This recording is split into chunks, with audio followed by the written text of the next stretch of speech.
Hey everybody, welcome back to the guy who specializes in misunderstood assets. Literally, I've never been more excited about Tesla in my entire life.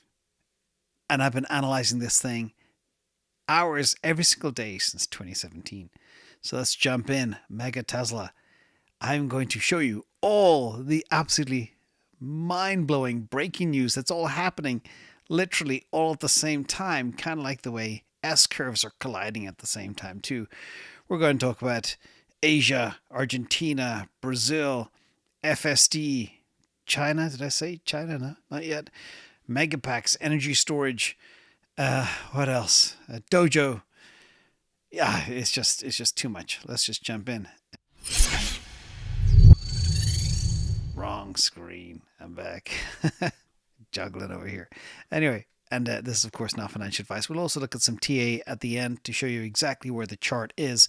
And shout out as well to Patreon.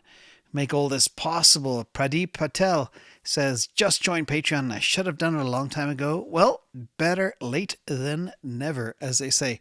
And there is a Tesla only playlist for those people that are only interested in Tesla stuff. We tend to focus very hard on the best assets here, but it's almost bewildering why Tesla is so low and they have so much going on. Let's go. First of all, we are on the verge of something big. I've been an FSD beta user for years. This thing is literally incredible. You sit in your car, it drives you. There is no need for you to do anything. And now in 12.4, which is coming next week, we'll have no nag, which means it is de facto a robo-taxi where you don't have to touch the steering wheel every 2 minutes or whatever it is. And this is from Sawyer Merritt. FSD 12 was a huge step change forward. It is absolutely mind-blowing. 1.8 million Teslas got a free 30-day trial. Tesla's fleet's now doing 1 billion FSD miles every 2 to 3 months. 12.4 will get rid of the nag, which is huge, and again 1 to 2 weeks. Finally, they are not compute constrained because they spent a fortune on H100s, and DoJo is in production too. We'll talk about that later. What else? Approval for FSD in China. A Swedish Transport Administrator's Advisor is approving it too. It's just coming. This whole dream of a cyber taxi is actually here. And it's very hard for people to understand what FSD is when they don't actually have it. So give it a shot. It'll blow your mind. But this is the visual of what the actual machine sees. And by the way, I can tell you firsthand, it sees things that I do not even see. It sees little animals like squirrels. It sees balls going across a road way before you as a human can do it. It can identify when a car is coming way before you can see it. And a whole bunch of other crazy stuff. It'll get out of an accident. It'll get out of the way of an accident for you. It is quite special, and they are so far ahead. Now, China. The reason we're talking about China here is there's a whole bunch of stuff happening all at once in the CyberCab road testing. 8 main districts in China will be made available to pilot tests of self-driving. And by the way, when they talk about districts, these districts, some of them have tens of millions of people. Not just a small little village or something. These are massive cities, massive districts. They'll do 8 in Hangzhou and in China. L4 autonomy has been granted. Hangzhou is the first city in China to define specific processes for this. They'll do outer suburbs in Beijing and Shanghai as well. 5% of Guangzhou is open for autonomous driving already.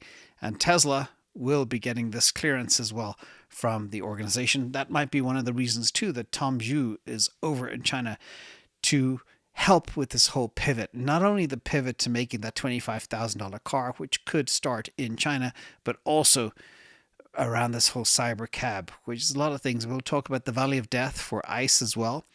And maybe that is the same thing that Elon Musk sees and why he's making this very aggressive pivot all of a sudden. We'll also talk about charging and the other pivots there. It's incredible. This company is turning on a dime, but it has a lot of other good things happening. Now, Uber should be worried. This is from Tesla Economics. Basically, this thing is coming. This CyberCab is going to be a reality on 8/8. most probably, or extremely close to it. And the CEO of Uber was visually concerned. And he said, basically, never fade Elon Musk. Also, what's interesting is the Magnificent Seven continue to outperform the S&P 500. Over the last 6 quarters, 6 consecutive quarters of outperformance for the Mag 7 versus the S&P 500, which hasn't happened since 2019. But, by the way, what's crazy is Tesla is part of the Mag 7 and hasn't even contributed to this yet because it's gone nothing but down for the last 3 years. This is why it's, the old expression, markets can stay irrational longer than you can stay solvent. Never a truer word spoken, but things will turn around soon. Pretty sure of that. Now, this is the first part. ICE, Valley of Death in Europe. And this is like an absolute numbers change. If you focus in on this chart here, you'll see the black line is ICE vehicles. The green line is battery electric vehicles. And what's also very interesting is the natural demand and what's happening. Now, as ICE shrinks, we're beyond peak ICE. Peak ICE happened in the year 2019. From then, it's down. And battery electric vehicles are slowly ramping up. Now, more importantly, is not this chart, but this chart here. What you can see is the actual natural demand for cars might be coming down. That's the kind of purple line at the top that's just slanted downwards. Not only is EV going up and ICE going up, but the combo line is shrinking. Now, is this my theory on this valley of death? Is this something that Elon sees? People are no longer able to afford cars or want to afford cars? Or could this also be fueled by more Ubers, more CyberCabs as we go forward? Fascinating to monitor this, and maybe this is part of the reason why this massive pivot for Tesla real fast. And speaking of Valley of Death, again from Sawyer Merritt, Rivian lose $39,000 for every vehicle that they delivered in Q1 2024. That is not sustainable, ladies and gentlemen. So the question is, how long will Rivian last? And I firmly believe the Cybertruck will outsell both the Ford F-150 Lightning and Rivian R1T in the year 2024, despite the fact that Cybertruck has just begun and these other two have been around for years and years. That's how different it is. And there's nothing more sought after than a Cybertruck with a 7-year waiting list. Love it or hate it, you can't get it even if you wanted to. Now, Morgan Stanley came out. This is Adam Jonas. And the question is, should Tesla's ongoing restructuring actions be a lesson for other automotive companies? And Adam Jonas says, yes. As Tesla continues to shift incremental capex away from the automotive side of the house towards AI, data and computing and robotics, we see a real chance that the broader industry, legacy industry, will either shrivel up and die or try to follow.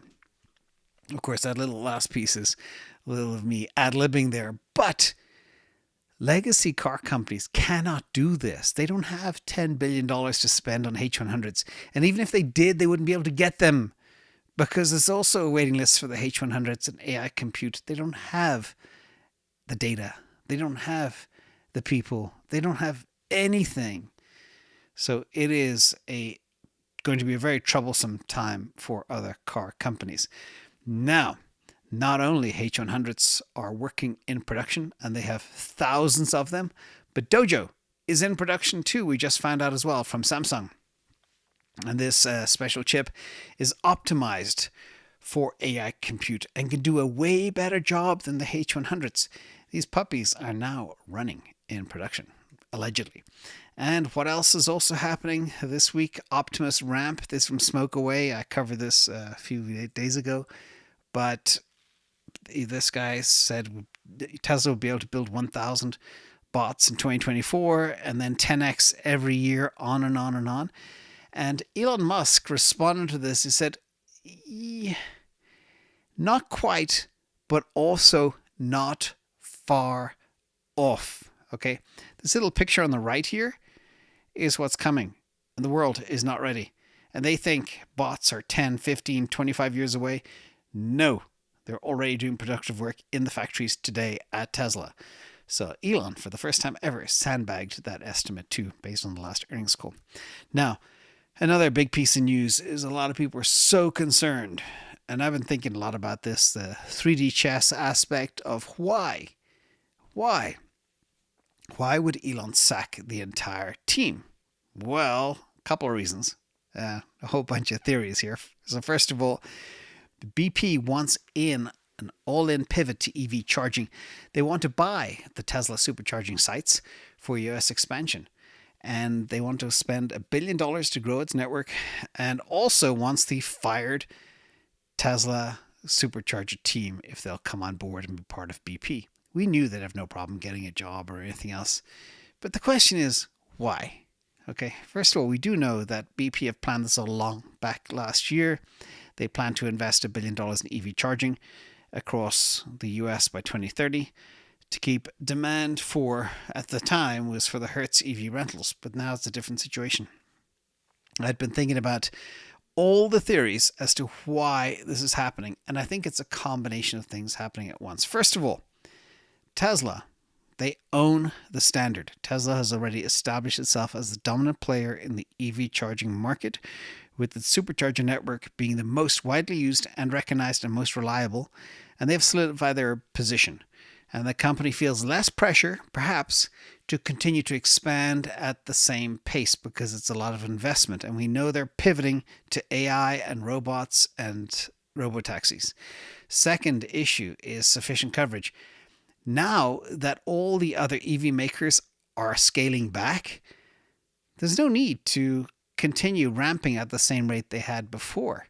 And Tesla may believe that its current supercharging network is sufficient to meet its demand. When you drive around in a Tesla and you look at the superchargers, it's rare they are all packed. They are all sold out. So nobody knows the data better than Tesla. So forget that. And then third thing, the competition are retrenching. And there's no longer, when they opened it all up to all the other car companies, they thought these other car companies would continue to build and sell cars, EVs, but they're not. Also, the pivot is there, and the pivot also includes that pivot to robotaxi, which may involve a new charging standard, like one of those conductive pads that are already around, and we know that Tesla made an acquisition of this space. So maybe they need different types of chargers, not existing chargers, as everything is changing so fast. It's also a low margin business. Tesla are now in a position to get $100 per car, pure margin, by selling FSD. The margin that they make from the charging is about 4%, I heard last, so it's not exciting to them. And let somebody else handle the low margin business. And finally, BP. Not only is BP entering, but other players are entering too. And there's a whole bunch of other stuff going on. This was something I wrote about a month ago as well. Or when we first got wind of this, I said, nobody outsmarts Elon. Forward thinking and strategy. By the way, I think his supercharging game is a trick to either get more money from the government or get the partners to pay up. I think he had planned to do this when he opened up the charging network, etc. So again, he doesn't do things without thinking about them years ahead of time. All right, so not a concern. And these are the players that have accepted the standard. All of them, pretty much. But they're not scaling EVs, and they're not selling them, and many like Ford and GM are retrenching. So they already own it. So why not just let the others have at it too? There's other fun stuff happening as well. We have a concept called MegaCharging because electric semis are coming. They have to come both because of law and other things. And this is American trucking electrification experts, Watt EV, have opened up the world's largest solar-powered truck charging depot with 50 chargers, including 3 1.2 megawatt rapid charging MCS chargers. And they have a new depot in Bakersfield. And you can see here what they're doing is they're building a roadway between San Francisco and LA, maybe even further north, a completely electrified system with 32 grid connectors, 360 kilowatt chargers, etc. So they can handle all of the heavy-duty trucks that go up and down California, which, as a reminder, is the 5th largest economy in the world. These things are coming. These things are mandated. And guess who's also in the catbird seat for this revolution? That is Tesla. Walmart just took delivery of their first Tesla Semi. Pepsi Cola have it, and a few other companies, as far as I recall. And they are building a massive gigafactory that will do nothing but make these things in Nevada as we speak. That should be ready soon. And they're taking their time, taking all the research from the customers. I think of Pepsi Cola as a pilot customer to optimize the machine for them, the amount it can carry, the charging times, speeds, courses, ranges, all that stuff, to make sure that when this thing does come to market, nothing will be able to touch it. Just like the Model Y being the best car on the planet, which also, by the way, has the power to pull a semi-trailer. And this is a little Model Y, and there's a video. Check it out on Twitter. I saw it earlier today. I thought it was fun to see. So yes, these things have so much torque, it's not even funny. Now, back to this. Energy. We know the world needs more electricity, needs more transformers. We have a reactor in the sky. All of a sudden, another accolade, the Energy Digital has ranked Tesla the #1 energy storage company in the world. Ta-da! And Tesla's energy storage business has never been better. And we'll share some of the information. But the point is, this is what is needed. Okay, the world is pivoting to renewables hard and fast. And now, with a huge influx of battery storage capacity from Tesla, the California grid in the past 2 years is starting to have a lasting impact, and at reshaping the demand curve, sucking in the tummy of the huge solar duck and reducing the impact on dominance of fossil fuels as we go forward. This is incredible. Again, when it's things like when you have wind and sun, you need to store that in the evening and then release it, especially, and handle all of the different spikes in demand that exist that other utility providers cannot do. This is why energy storage is so critical. And we're not even talking about all the data centers that are coming because of AI. Bonkers time to be alive. Now, in other news too, this is Santa Barbara. Santa Barbara County now runs on Megapacks. They have 60 megawatt and 160 megawatt hours of Tesla Megapacks, and they made a huge investment. Now these things are up and running. Also, $3 billion in new Megapack orders were just secured last year, and they are happening all over the world, mostly in a place called Australia that has only 0.3% of the global population. And that $3 billion figure are just the orders that we know about. And they just did another deal in Australia, $500 million project, 448 million to be precise. It's quadruple the size of the Stanwell battery in Queensland, Australia, making it the biggest in the state. And that will bring in about, I don't know how, can't really have any megawatts in there, but anyway, you can check it for yourselves. It is big. And the demand for these things is as far as the eye can see. And breaking news for planet Earth. Earth is now 30% renewables. Okay, the share of global electricity from renewables rose to 30%. And the growth of wind and solar far exceed that of fossil fuels. The question is, how do you store this? This is why Tesla has infinite demand.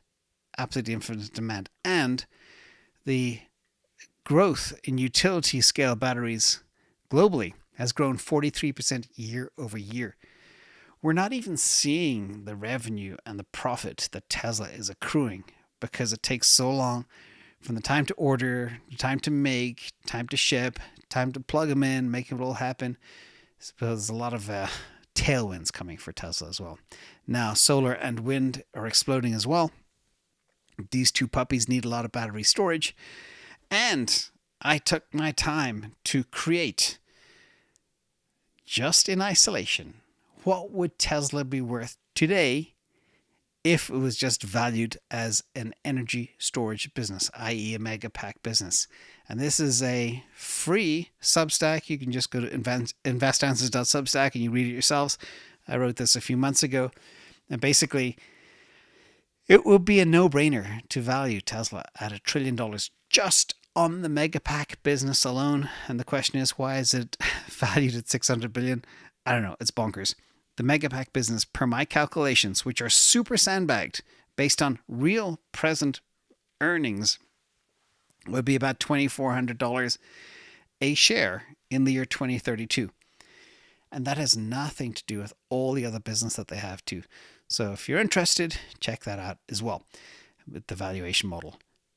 And it's for free, so do it. Also, 100 days of success. I know it's not exactly pure Tesla news, but it is Elon news. Noland is now 100 days of pure happiness, playing his games, communicating with family and friends, and being completely self-sufficient. What a breakthrough. And there's going to be a lot more of these cool success stories too. Now, there is a little bit of bad news. Another executive left Tesla. Rich Otto left after 7 years. He is the head of new product launches.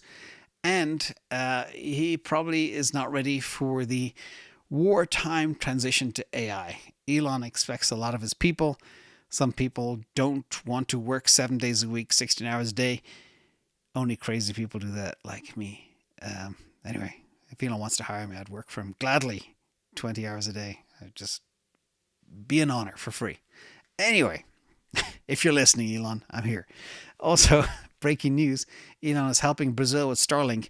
There was a devastating flood in Rio Grande do Sul in Brazil, and he's sending down 1,000 terminals, so people will have free usage of all terminals in the affected area until it's fully recovered. And that's a great thing to happen, and I hope everybody is doing good down there. And speaking of Brazil, guess what? Lots of rumors flying around about Argentina and Elon being in partnership with Javier. Maybe the next Giga Libertarian factory could be down in Argentina. These two like each other. They're very much aligned. And I just love the change that Javier is bringing to Argentina and the economy. And having a big co-investment from a company like Tesla could bring a lot of change to that part of the world too. Maybe, we're not sure, but perhaps the idea of the Giga Mexico could be iced because it just took too long to get approved. That shows you that with the speed of government, if they had rubber stamped everything and got it approved, Elon would have broken ground and would have built the factory a year ago. Instead, it took so long to get all the approvals. They just said, well, screw this. And sometimes having a delay can actually help you and make that big pivot to AI. What else do we got in the box? Elon as well. They are pretty much secured their $18 billion in funding for X.AI. And that is going to be another thing as well. And it's only a matter of time before Grok, X.AI, etc. is going to be available in all of the devices for Elon. Think CyberCab, think car, think Optimus bot, etc. Let's look at the chart real fast. This is Tesla on the ATR model. It did flash a buy signal, which is good. The trend is still down, and we are at $171. The all-time high is $420, which happened back in 2021. It's unbelievable gift for us to be able to stack this company with all of their tailwinds at this level. And I know a lot of people get upset. It's like, oh, I wanted to be at 400. It's like, no. This is a dream. You know where the price is going to go. You just don't know when. But being able to stack at this level is an absolute gift, at least in my opinion. And what do I know? Exactly. Anyway, as far as I'm concerned, there is no competition and there's no company like it. This is very special. And the disruption is coming fit, fast, and furious from so many different S-curves all at once. I can't help but be excited. So, hope you enjoyed the show. Hit the like if you did. Thank you all for coming. And over 5,000 people watching a Tesla video. That's bonkers. It says no volume for somebody. Yay, Argentina. I've got somebody in Argentina in the audience. Thank you so much, T&D Tesla and K8 and everybody. This is a special little thing. Even if you can, just try get one share. Hold it and watch it. It's going to be special, just like all the other stuff we look at here. Thank you all. Have a good night. Bye-bye.